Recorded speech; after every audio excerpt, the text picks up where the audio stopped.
nós outros vamos ouvir a palavra do Senhor. Nós temos o privilégio de ter conosco reverendo Felipe Fontes. Reverendo Felipe, ele é professor no seminário José Manuel da Conceição, em São Paulo. Ele é também professor no Andrew Jumper e também colaborador na Igreja Presbiteriana Unida da Freguesia do Ó, lá em São Paulo. E nós o convidamos para que ele estivesse aqui conosco, e ele aceitou de bom grado, aproveitando lá a ponte com o nosso seminarista Rodolfo, né? E ele recebeu de bom grado, está aqui conosco e tem nos abençoado grandemente desde ontem. Quem veio ontem, quem veio hoje pela manhã, com certeza está muito edificado com a palavra do Senhor que tem sido trazida pela boca do servo dele. Eu creio grandemente que o Senhor tem mais uma palavra para edificar a sua vida e o seu coração nessa noite. Eu quero convidar o pastor, reverendo Felipe Fontes, para estar pregando a palavra aos nossos corações nesse momento. Irmãos, esta é a última vez que eu vos falo nesta ocasião. Nas outras eu iniciei a minha palavra manifestando a minha gratidão pelo convite que me foi feito para estar aqui com vocês nessa ocasião. Eu quero fazer um pouquinho diferente e não agradecer mais pelo convite que me foi feito, mas pela recepção que me foi dada. Quero agradecer a vocês pela maneira gentil, carinhosa, como eu fui recebido aqui na cidade de Barra do Garças neste fim de semana. Agradecer ao pastor, reverendo Luiz, reverendo Ernesto, ao conselho da igreja, pela maneira tão gentil como eu fui recebido nesta ocasião. E eu espero que haja outras oportunidades para que nós nos encontremos outras vezes e possamos desfrutar da comunhão uns dos outros diante da palavra do Senhor. Dito isto, vamos ao que importa. Abramos as nossas Bíblias no Evangelho de Marcos, capítulo 4. Evangelho do Senhor Jesus Cristo, segundo escreveu Marcos, capítulo 4.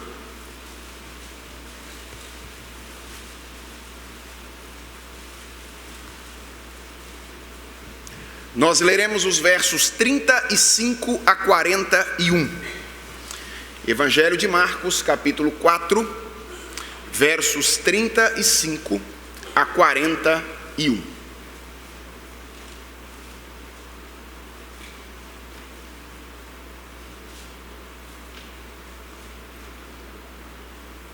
Peço que você acompanhe de maneira silenciosa a leitura que farei e receba com fé esta que é a palavra do Senhor. Diz assim a Escritura Sagrada: naquele dia, sendo já tarde, disse-lhes Jesus: passemos para a outra margem. E eles, despedindo a multidão, o levaram assim como estava no barco, e outros barcos o seguiam. Ora, levantou-se grande temporal de vento, e as ondas se arremessavam contra o barco, de modo que o mesmo já estava a encher-se de água. E Jesus estava na popa, dormindo sobre o travesseiro. Eles o despertaram e lhe disseram: mestre, não te importas que pereçamos? E ele, despertando, repreendeu o vento e disse ao mar: acalma-te, emudece. O vento se aquietou e fez-se grande bonança. Então lhes disse: por que sois assim, tímidos? Como é que não tendes fé? E eles, possuídos de grande temor, diziam uns aos outros: quem é este que até o vento e o mar lhe obedecem? Vamos orar? Obrigado, Senhor, pela tua palavra. Obrigado pela preservação deste relato bíblico. E obrigado pelo privilégio que tu nos dás de, nesta noite, nos aproximarmos dele. Senhor, nós cremos que não estamos nos aproximando de um livro qualquer, de uma história qualquer. Nós estamos nos aproximando da revelação do Senhor. E cremos que esta revelação, a tua palavra, é o poder teu para transformar a nossa vida, para edificar a nossa fé, para aumentar o nosso amor, para firmar a nossa esperança. Por isso, Senhor, nós declaramos diante do Senhor nesta noite a nossa consciência da necessidade que temos de ouvir a tua voz. Senhor, não há nada que nós precisamos mais neste mundo do que ouvir-te. E o nosso pedido, o nosso clamor nesta noite é: fala conosco, Senhor. Com o teu Espírito, através da tua palavra, fala conosco. Em nome de Jesus. Amém. Irmãos, a Bíblia possui 4 livros diferentes que narram a história de Jesus Cristo. São os chamados evangelhos. Eles narram a mesma história, a história de Jesus. Mas cada um deles o faz a partir de perspectivas diferentes, para um público-alvo diferente e apresentando nuances diferentes desta mesma e única história. Marcos é o mais dinâmico desses 4 livros. Marcos não contém, por exemplo, nenhum dos grandes discursos de Jesus, como o Sermão do Monte ou o Sermão Escatológico, por exemplo. Porque Marcos está interessado naquilo que Jesus veio fazer. O objetivo de Marcos é apresentar Jesus em ação. Alguns historiadores bíblicos acreditam que esta é uma evidência de que Marcos teria recebido a narração da história de Jesus Cristo por intermédio de Pedro, o mais dinâmico dos apóstolos. E esse caráter dinâmico do Evangelho de Marcos é, para alguns historiadores, uma evidência de que talvez Pedro tivesse contado a história que Marcos então registrou. Isso significa que, se você é daqueles que gosta de filmes de aventura, filmes de ação, provavelmente Marcos será o seu evangelho preferido. E se você for daqueles que gostam daqueles filmes de ação que desenvolve histórias paralelas, então você vai gostar ainda mais do Evangelho de Marcos, porque Marcos é registrado desta forma. Marcos é assim: o núcleo da história é Jesus Cristo e a sua obra, mas Marcos conta a história de Jesus através de um conjunto de micro-histórias paralelas que ele vai desenvolvendo ao longo da sua narrativa. E uma delas, que está bem presente nos capítulos iniciais do Evangelho de Marcos, é a micro-história da relação entre Jesus e os seus discípulos. Um dos propósitos dos 6 primeiros capítulos de Marcos é mostrar para nós como é que Jesus escolhe um grupo de pessoas para andar com ele, vai treinando essas pessoas para exercerem o seu ministério na companhia dele e engaja essas pessoas a partir do capítulo 6 no ministério que lhe pertencia. O texto que nós lemos nesta noite, irmãos, Marcos 4, dos versos 35 a 41, é parte desta micro-história de preparação por parte de Jesus de um grupo de discípulos que ele está preparando para o seu ministério. E eu quero começar a minha exposição desta passagem nesta noite, mostrando a você que Marcos desejou que nós soubéssemos que este acontecimento que nós temos diante de nós nesta noite foi um acontecimento real. Marcos registrou esta passagem de modo que os nossos olhos fossem voltados para o fato de que nós estamos diante de uma história que aconteceu. Talvez você esteja se perguntando: pastor, como é que o senhor está percebendo isso? Deixa eu te mostrar dois detalhes que estão presentes nesta passagem, que aparentemente não fazem nenhuma diferença na narrativa, mas que estão aqui dentro para que fique claro que essa história é um fato real. Primeiro detalhe: que diferença faz na narrativa que nós estamos analisando a informação de que havia outros barcos no mar naquela noite? Nós temos essa informação aí no verso número 36. Contudo, a cena se passa toda dentro do barco onde estava Jesus e os seus discípulos. A minha pergunta é: por que Marcos quis colocar o detalhe de que havia outros barcos no mar naquela noite? Para que nós soubéssemos que se trata de uma história real. Que diferença faz, ou qual é a importância para o significado da narrativa, o fato de que Jesus dormia com a cabeça em um travesseiro? Qual seria a diferença disso para o entendimento da passagem, se a cabeça de Jesus não estivesse num travesseiro naquela noite? Nenhum. Então, por que é que esta informação está presente aqui? Está presente porque Marcos, quando registrou esta passagem, tinha o interesse de que nós soubéssemos de que nós estamos diante de um fato real. E a pergunta é: por que isso é importante? Por que é importante saber que nós estamos diante de um fato que aconteceu? Em primeiro lugar, isso é importante, irmãos, por causa da confirmação da nossa fé. Em última instância, nós não cremos em Jesus Cristo por causa das evidências.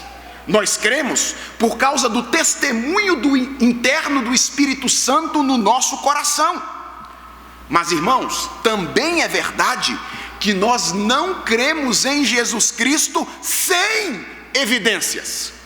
A nossa fé, ela ultrapassa, extrapola a racionalidade.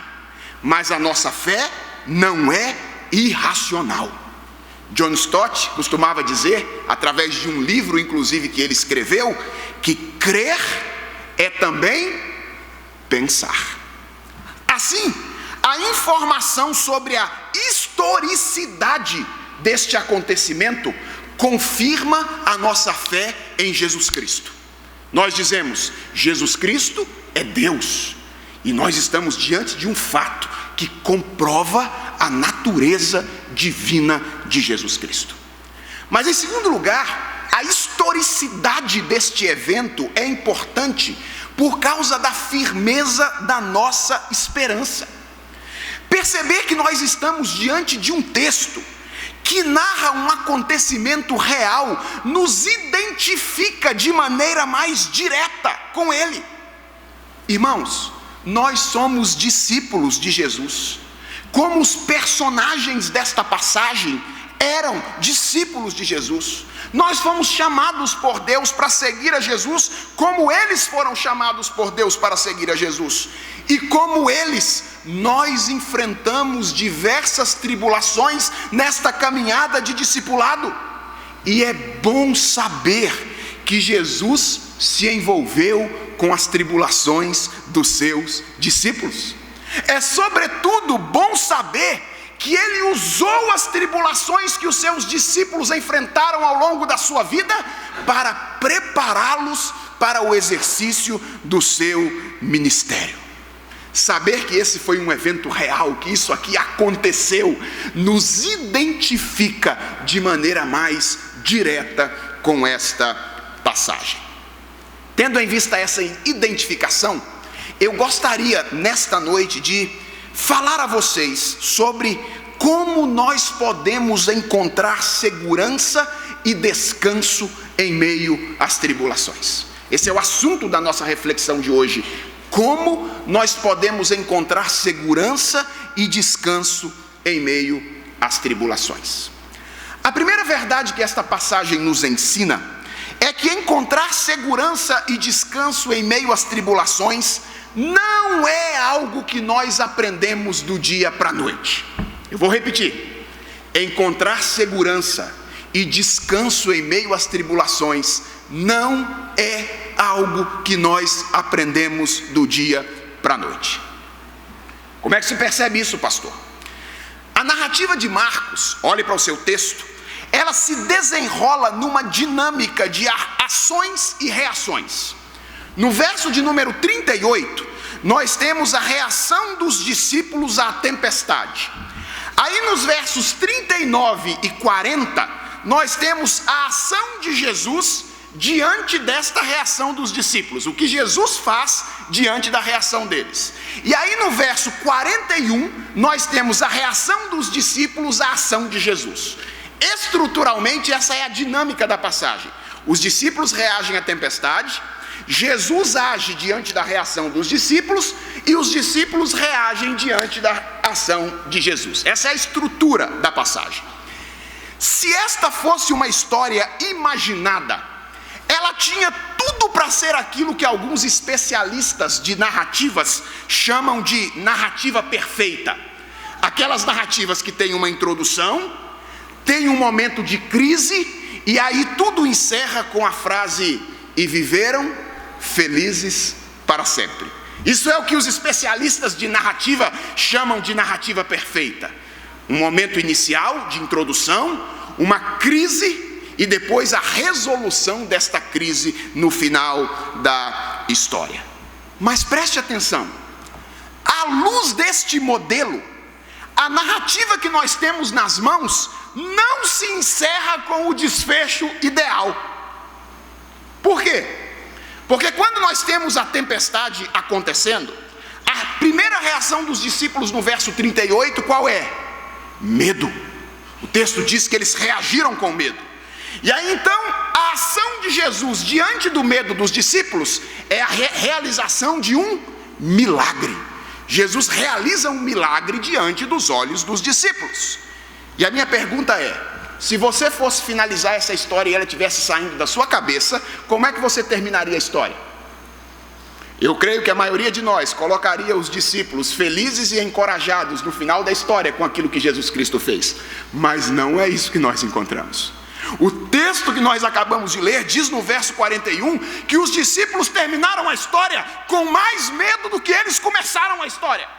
O texto diz que quando Jesus fez o milagre, eles ficaram apavorados com aquilo que Jesus Cristo realizou naquela ocasião. Irmãos, essa dinâmica pode não satisfazer os especialistas em literatura, mas ela nos ensina uma lição fundamental. Sabe qual é a lição? Que reagir adequadamente a tribulações é algo que nós não aprendemos do dia para a noite. Os discípulos estiveram no meio de uma tribulação, e no meio de uma tribulação eles experimentaram, eles tiveram uma experiência grandiosa com Jesus, eles foram expostos a um milagre, mas o texto diz que eles não aprenderam imediatamente a lição. E assim também acontece conosco. Nós já experimentamos o maior milagre que poderíamos experimentar, o da regeneração, o da salvação em Jesus Cristo. Ao longo da nossa vida nós já vimos certamente muitas ações sobrenaturais de Deus, mas como os primeiros discípulos, nós não aprendemos tudo de uma vez. Nós precisamos sempre ser ensinados de novo. E sabe qual é a boa notícia?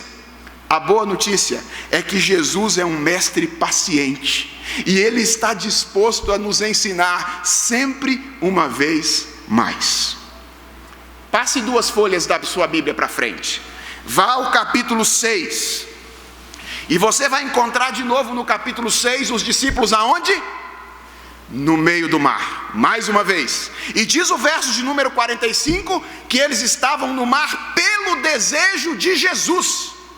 No capítulo 4, os discípulos têm uma experiência com Jesus no meio do mar. Eles não aprendem a lição. E aí no capítulo 6, o que eles têm? Uma nova experiência com Jesus no meio do mar. Jesus está disposto a nos ensinar sempre uma vez mais sobre o modo como nós devemos enfrentar as tribulações. Então essa é a primeira coisa que eu gostaria que você guardasse no seu coração nesta noite. Aprender a enfrentar tribulações de maneira adequada não é algo que nós conseguimos fazer do dia para a noite. Isso nos conduz então à segunda lição. O que precisamos fazer para experimentar descanso e segurança em meio a situações difíceis da vida? A segunda lição que o texto nos ensina é que para encontrarmos descanso e segurança em meio às tribulações, nós precisamos considerar o controle e a autoridade de Jesus. Eu vou repetir. Para encontrarmos segurança e descanso em meio às tribulações, nós precisamos considerar o controle e a autoridade de Jesus. Pergunto, o que é que Jesus fez quando os discípulos reagiram com medo à tribulação? Talvez a maioria de nós pense na ação de Jesus naquela ocasião em termos de livramento. Jesus livrou os discípulos da tribulação. E nós não estamos de todo errados quando nós fazemos isso. De fato, aquilo que Jesus fez naquela noite foi livramento. Mas não foi apenas livramento. Aquilo que Jesus fez naquela noite envolve também revelação. Jesus não apenas livrou os discípulos da tempestade naquela ocasião, mas ele se lhes apresentou como alguém que tem controle e autoridade sobre todas as coisas. Há duas coisas importantes nesta passagem. A primeira é aquilo que Jesus fez. O que é que Jesus fez? Jesus exerceu controle e autoridade sobre um elemento da natureza que é considerado incontrolável, o mar. E Jesus então exerceu seu controle e autoridade sobre este elemento da natureza. Mas tão importante quanto o que Jesus fez, foi o modo como Jesus fez. Como é que Jesus acalmou a tempestade naquele dia? Com o poder da sua própria palavra. Jesus não fez isso recorrendo à autoridade de outra pessoa. Jesus simplesmente disse: acalma-te, emudece. E com a sua própria palavra, a mesma que trouxe o mar à existência lá em Gênesis capítulo 1, e disse Deus, e as águas vieram a existir, a mesma palavra agora encarnada diz: acalma-te, emudece, e o mar se acalma. Então aquilo que Jesus fez é importante, e o modo como Jesus fez é importante. Quando Jesus acalma o mar pelo poder da sua palavra, além de livrar os discípulos, ele está revelando a sua identidade. Ele está se apresentando para os discípulos como aquele que possui controle e autoridade sobre todas as coisas. E meus irmãos, este é o ensino central desta passagem. Como é que a passagem termina mesmo? Com uma pergunta dos discípulos. E qual é a pergunta? Quem é este? Marcos quer que nós voltemos os nossos olhos para isto. Quem é este? E o arranjo que Marcos faz aqui do contexto desta passagem mostra para nós que o seu propósito é ressaltar o controle e a autoridade de Jesus sobre todas as coisas. Dê uma olhada no contexto dessa passagem. Aqui nós temos 3 milagres organizados por Marcos sequencialmente. O primeiro é esse que nós estamos lidando com ele, que é a ocasião em que Jesus acalma a tempestade. Depois nós temos a cura de um endemoniado gerazeno, aí no capítulo 5, versos 1 a 20. E logo depois da cura do endemoniado gerazeno, nós temos a ressurreição da filha de Jairo, nos versos 21 a 43 do capítulo 5. Pergunto, por que é que esses 3 milagres estão arranjados desta forma no Evangelho de Marcos, para aprofundar a noção da autoridade e do controle de Jesus Cristo. No primeiro milagre, Jesus exerce controle e autoridade sobre as forças da natureza. No segundo milagre, Jesus exerce autoridade sobre os demônios. No terceiro milagre, Jesus exerce autoridade sobre a morte. Marcos arranjou esses milagres de tal forma a chamar a nossa atenção para a autoridade de Jesus. E sabe o que é que isso significa? Significa que olhar para a autoridade e para o controle de Jesus é aquilo que Ele quer que nós façamos no meio das nossas tribulações. Quando você está enfrentando tribulação, aqui está o desejo de Jesus para você. Ele quer que você olhe para o controle e a autoridade que Ele possui. E irmãos, lembrarmos-nos disto é importante, porque fazer isso não é algo natural para nós. Nós não olhamos para Jesus no meio das tribulações de forma tão natural. Geralmente, nós enfrentamos as tribulações olhando mais para nós mesmos do que olhando para Jesus. Você quer saber como é que geralmente nós enfrentamos a tribulação olhando mais para nós do que para Jesus? Pense na maneira como nós costumamos ajudar as pessoas que estão enfrentando tribulações, momentos difíceis.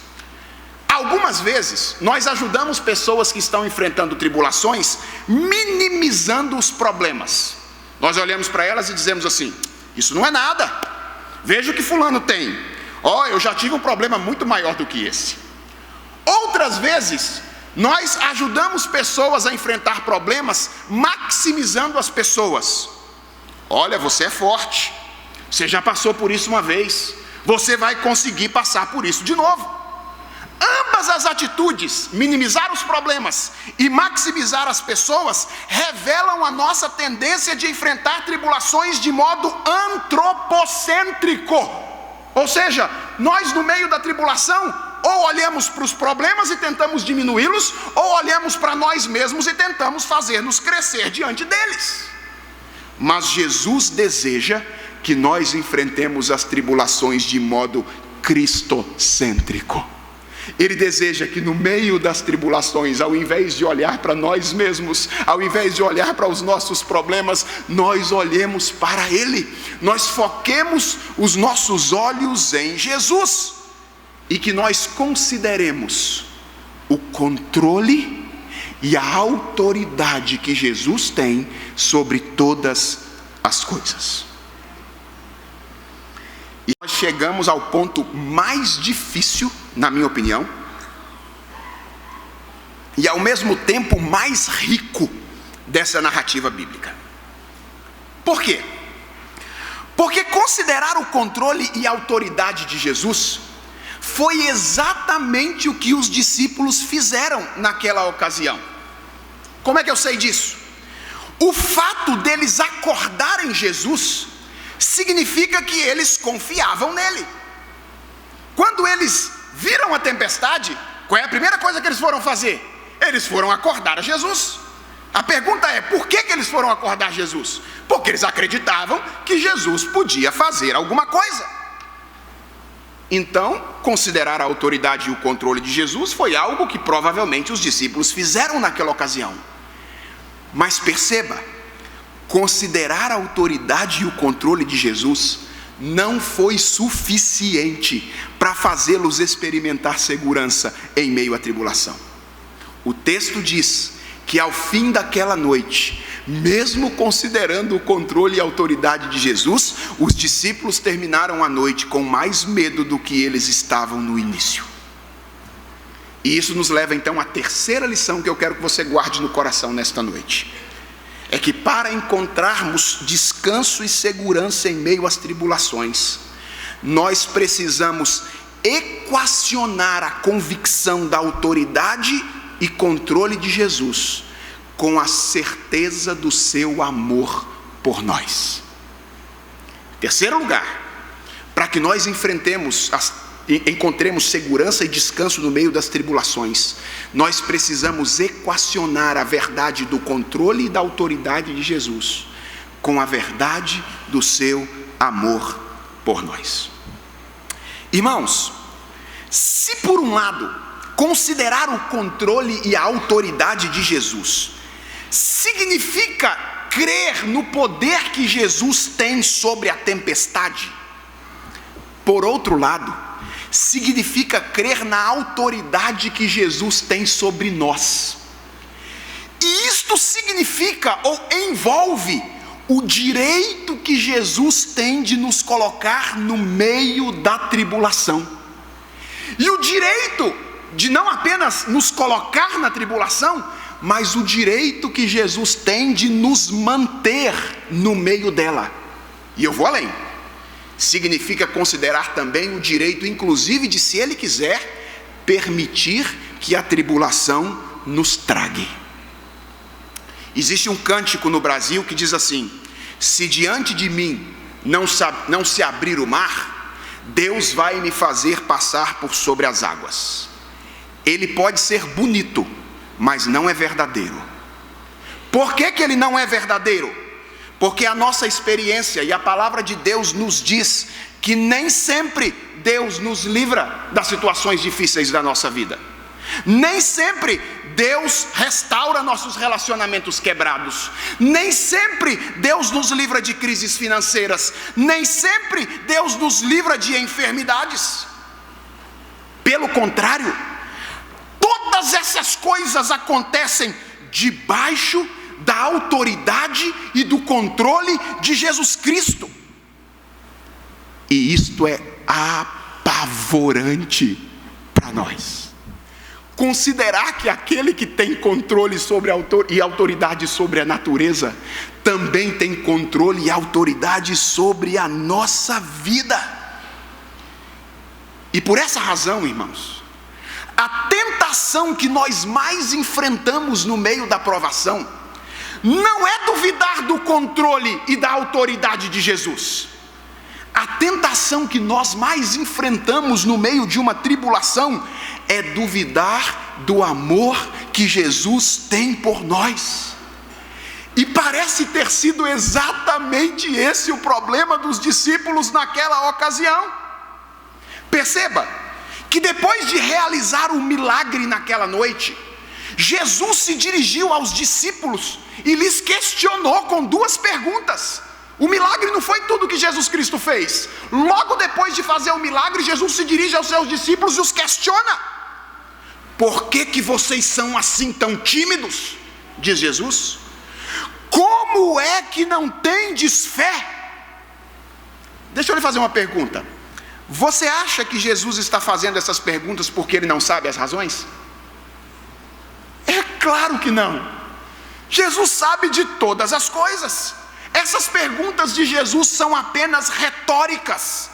O objetivo de Jesus com essas perguntas não era descobrir o que ele não sabia, era afirmar e trazer à tona um problema que havia no coração dos discípulos.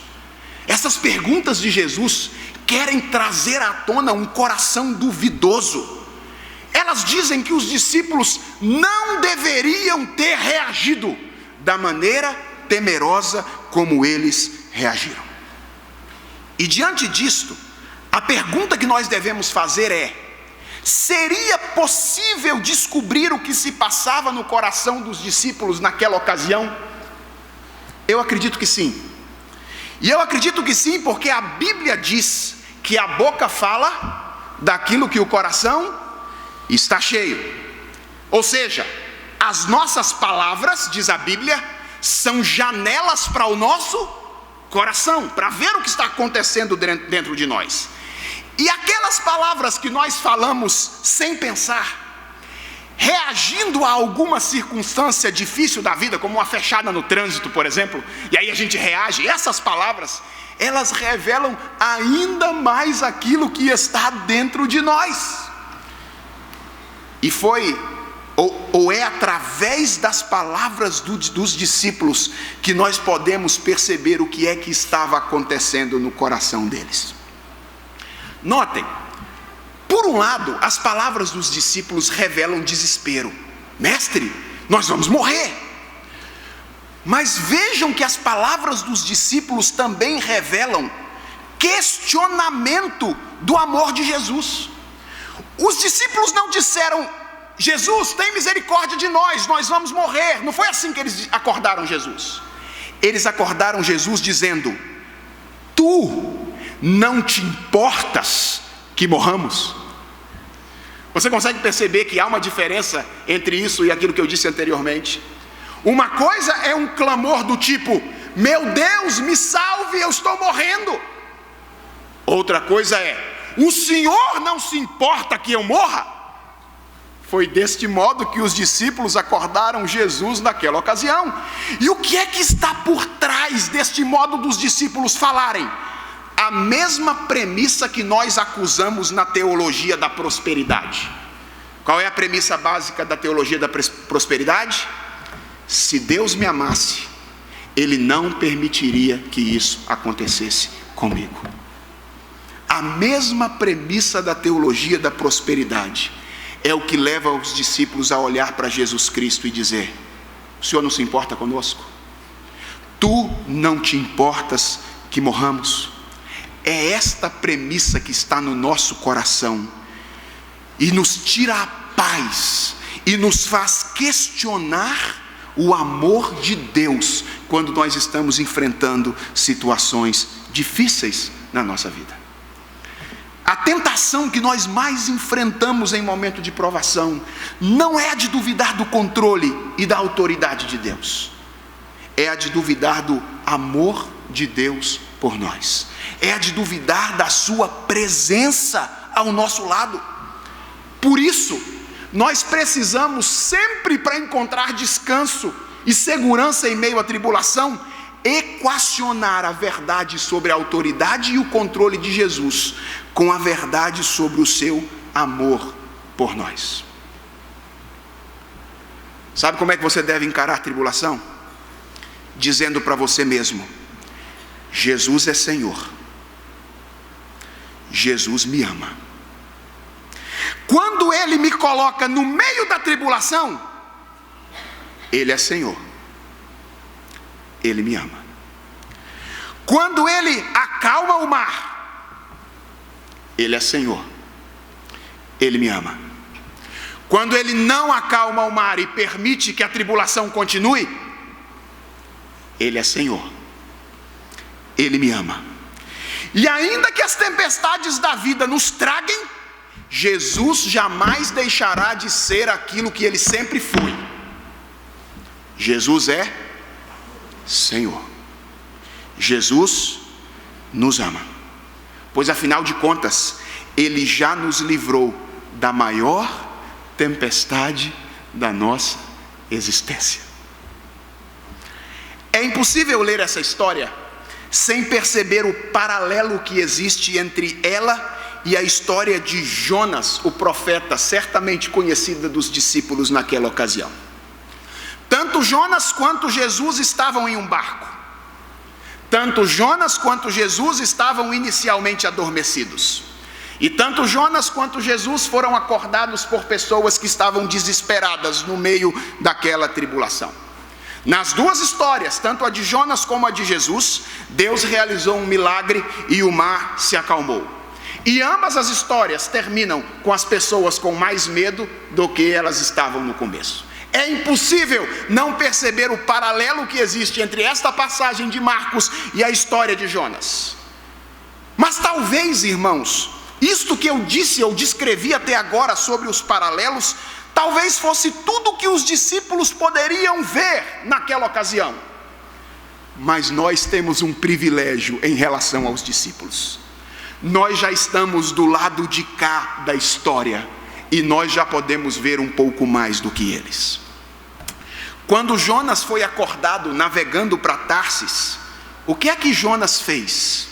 Jonas se entregou em favor daqueles que estavam no barco. Ele disse: atirem-me ao mar. E Jonas foi lançado ao mar naquele dia para que o milagre acontecesse. Jonas teve a sua vida sacrificada a fim de que a vida de outras pessoas, aquelas que estavam no barco, fosse mantida. Deixa eu te fazer uma pergunta. Isso lembra alguma coisa a você? Sim? Jonas é um tipo de Cristo. Quando os fariseus disseram: dê-nos um sinal, Jesus Cristo disse: nenhum sinal será dado a vocês, senão o sinal de Jonas. Assim como Jonas ficou 3 dias e 3 noites no ventre do peixe, o Filho do Homem, disse Jesus, ficará 3 dias e 3 noites no ventre da terra e ressuscitará ao 3º dia, realizando a obra de redenção no lugar dos eleitos de Deus. Quando Jesus falou do sinal de Jonas, ele se referia à sua morte. Ele se referia aos 3 dias em que ele ficou submetido a ela por amor a nós, e a sua ressurreição, por meio da qual nossa maior tempestade, que é a tempestade de ter Deus como inimigo, foi de uma vez por todas acalmada da nossa experiência. Irmãos, se a nossa maior dificuldade para lidar com o sofrimento é equacionar a verdade do senhorio de Cristo com a verdade do seu amor para nós, olhar para a cruz, celebrar a cruz, viver pela cruz, é o que mais precisamos se nós queremos encontrar descanso e segurança para enfrentar tribulações. Porque se nós vivermos na certeza de que Jesus não nos abandonou na pior tempestade da nossa existência, nós então teremos a certeza de que Ele não nos abandonará nas tempestades menores que nós estamos vivenciando agora. Como Ele mesmo disse, ninguém tem amor maior do que este, o de dar a sua vida em favor dos seus amigos.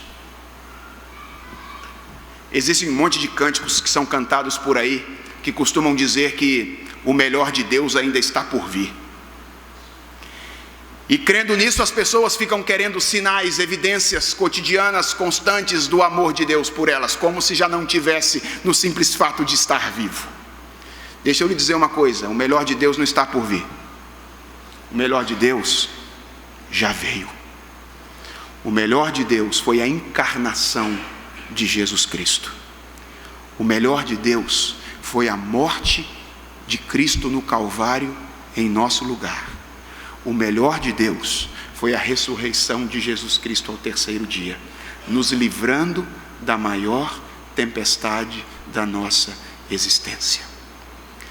Se isso não te fizer acreditar no amor de Deus por você, nada, absolutamente nada, poderá fazer com que você acredite que Deus o ama, apesar de todas as circunstâncias difíceis que você possa enfrentar. Como é que eu faço para encontrar segurança e descanso no meio da tribulação? Olhe para Jesus e considere 2 coisas sobre Jesus. Jesus é Senhor. E este Jesus que é Senhor é o mesmo Jesus que ama você. Quando Ele te coloca no meio da tempestade, quando Ele te livra dela, quando Ele te faz permanecer nela, e até se porventura alguma tempestade dessa vida tragar você, continue crendo que Jesus é Senhor e que Ele te ama, pois a partir desta equação você poderá experimentar descanso e segurança em meio à tribulação. Vamos orar?